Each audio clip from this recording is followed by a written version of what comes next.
Ja hyvää päivää, täällä on tosiaan nyt elävän veden testi menossa. Ja ensimmäisenä me nähdään tosiaan sun punasolut, eli minkälaiset punasolut ja sitten niiden laatu ja sitten plasman laatu. Ja nähdään ehkä myöskin loisia ja sitten erilaisia hiivoja, sieniä. Tässä on tutkimusmikroskooppi, jolla pystytään katsomaan punasoluja ja myöskin kuivaa verta. Ja silloin nähdään noin 1500-kertaisena se, että minkälaisia soluja on tai minkälaisia loisia. Ja sitten meillä on koko ajan kamera myöskin, joka on yhteydessä tietokoneeseen. Ja tietokoneen kautta sitten pystytään katsoa se, että miltä se näyttää. Eli nähdään saman tien kuvaa siitä, että mitä se mikroskoopissa tapahtuu. Otamme elämänveren näytteen ja näemme sitten, miltä solut näyttää. Ja sitten näemme pienen veripisaran. Ja siitä pienestä veripisarasta otetaan pieni osa. Noin. Ja sitten sen jälkeen laitetaan lasille, se leviää sinne. Ja toinen näyte sen takia, että nähdään vertailun vuoksi, jos on semmoinen tilanne, että ei ensimmäinen leviä, kun on levisi hyvin tuo ensimmäinen, mutta otetaan varautettavan toinen. Et jos se on joku haaste, niin voidaan nähdä paremmin sitten se. No, se on sillä. Ja sitten siellä laitetaan lasille. Noin, tämän näytteen päälle, mikä levisi paremmin, laitetaan siihen näytteenottoöljyä sen takia, että toi mikroskoopin linssi liukuu tuon öljyn päällä, eikä riko sitten niitä soluja. Ja sitten noi solut on tällä hetkellä 2 lasin välissä, ja 2 lasia suojelee sillä tavalla, että sinne ei pääse happea.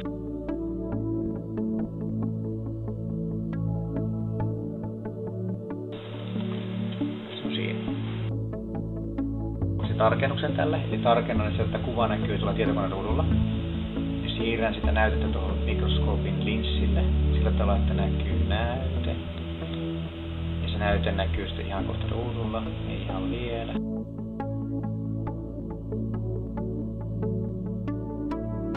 Joo, siellä on sun solut. Joo, punasolut liikkuu, nyt lähdetään etsii paikkansa sillä, kun ne levittäytyy 2 lasin välissä. Ne ei normaalisti liiku mihinkään. Ne liikkuu ainoastaan silloin, kun sun sydän lyö tai sinä itse liikut. Ne ei muuten liiku siellä.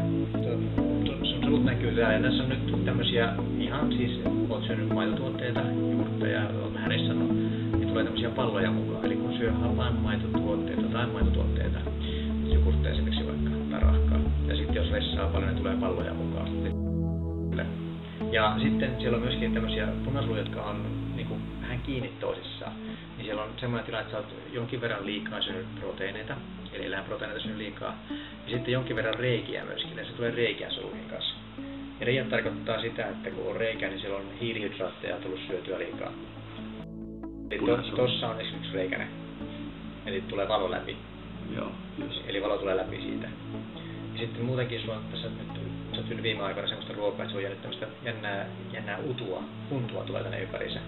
Niin se tarkoittaa sitä, että siellä on tullut syötyä esimerkiksi huonoa kuumennettua rasvaa. Sitten jos on jotain leivoksia syönyt tai kastiketta syönyt, semmoista missä on rasvoja mukana, tai karamellia, siis semmoista missä on makea tai rasvasta ruokaa, niin tulee tämmöinen untu tänne ympäriinsä.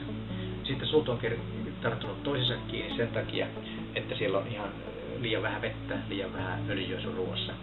Ja se on ruokavalio semmoinen, että se ei tosiaan auta sitten sun niinku elämää eteenpäin, vaan se vie sulta aikaa. Nyt mä talvennan seuraukset tämän. Sitä vettä, eli alkaalista vettä, alkainen vesi tarkoittaa sitä, että se on pH vähintään 7 tai 8, eli pH 7 on neutraali, ja sitten kun mennään 8, se on alkaalista, ja sitten jos pH 9 juot, niin se on hyvä juttu, tai jopa 10 pH juot sitä, niin se tulee kuntoon. Ja nyt mä laitan videosta päällekkäin, ja samalla sitten nauhoitetaan tästä toinen. Nyt sä näet tällä hetkellä semmoisia soluja, jotka on muuttunut erinäköiseksi, ne on tosi piikikkäitä. Sulla on jonkin verran kipuja, eli tukkosuutta. Täällä on myöskin ihan muuttunut tuoksi banaaniksi, eli tämmöinen kaareva tuossa alhaalla. Ja ne on muuttunut sen takia erinäköiseksi, kun sulla on ihan liikaa happoja sun elimistöön kertynyt. Ja se tekee sitten tommoset solut muuttuu ihan oudon näköiseksi. Ja sitten on pieniä kristalleja, on se nyt tosiaan makeita. Eli nyt tässä on ihan selkeä sokerikristalleja näkyy kanssa, tullut tämmöisiä teräväsärmäisiä kirkkaita kristalleja. Hiivat tykkää siitä sun makeasta ja sitten rupeaa kasvamaan. Tää on semmonen ihan kuonakasa. Tää on semmoista sulamatonta ruokaa. Me pääsen suoliston kautta. Mitä sä näet? Mitä nyt tässä näkyy taas iso läjä semmoista ruoka-ainetta, joka on jäänyt kellumaan tänne matkaan. Ja siellä on kristalleja, ihan selviä sokerikristalleja myöskin. Ja sitten on punasolun vieressä, joka on ihan muuttunut erinäköiseksi sen takia, että siellä on elimistössä niin paljon happoja, suolistossa on niin paljon happoja ja olet syönyt huonoa ruokaa, että se punasolu ei pysty olemaan ympyrän muotoinen, vaan se rupeaa olemaan tämmöinen kuutio. Sitten täällä vasemmassa kulmassa on hiivaa, missä on monta hiivapalloa, eli kaikki nuo vaalet on hiivaa. Ja hiivaa kun tulee paljon, niin se hiiva tekee hermomyrkkyä sulle. Se on ihan kiva näköisoluja, mutta siinä on semmoinen haaste, että se on eri kokoinen. Ei ole eri kokoinen, tämä on paljon pienempi, isompi. Ja se on sen takia isompi, pienempi, kun sulla on liikaa proteiineita. Ja sitten tuolla on taas sellainen solu, joka on muuttunut erinäköiseksi. Ja se on sellaisia ruokia, jotka on proteiinipitoisia, happamia ruokia, joilla punasolut ei tule. Eli ihmiset yrittää tehdä aina paransa, mitä ikinä annat. Mutta se, että mitä sitten se pystyy tekemään siitä ruuasta, mitä sen antanut, niin se on sitten ihan eri toinen juttu. Ja nyt sä näet itsessään täällä ihan silmillä sen. Tuossa on taas tosi paljon hiivaa, eli ihan viimeisen päälle hiivaa, kun eläintit ja tuolla alhaalla on hiivaa. Sitten on kristalleja, sitten on makeita, sitten sitä elämäsokeria, se on muita, näkyy täällä.